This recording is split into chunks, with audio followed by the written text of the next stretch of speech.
लो जी अस्सलाम वालेकुम दोस्तों, की हाल ने? राजी हो? असर की नमाज पढ़ के आए हाँ तो आ बीज असी अज उतारे ने। इनू मरवी प्लांट कहते हैं, इनू मरवी प्लांट कहते हैं, इनू मरवी प्लांट कहते हैं, इनू बांदर प्लांट कहते हैं। अगे अगे होने है, हवा बड़ी तेज है, बहुत ही प्यारा ते सुहाना मौसम है।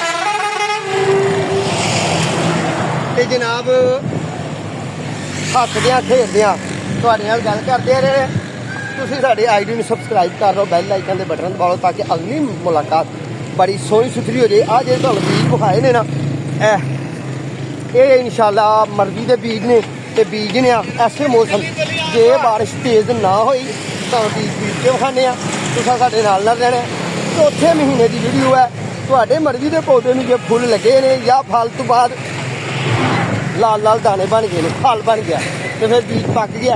तो इसलिए तुम बीजना मेरे नाल रहना, तुम खाने की कर। मौसम वेखो कैसा है, तो बारिश तेज हो गई है तो जनाब इनू अं हूँ बीज छड़ना।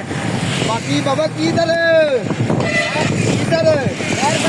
नहर कंढे, लो जी बाबे होरी नहर कंढे तो अं शहर कंढे। अल्लाह हाफिज़।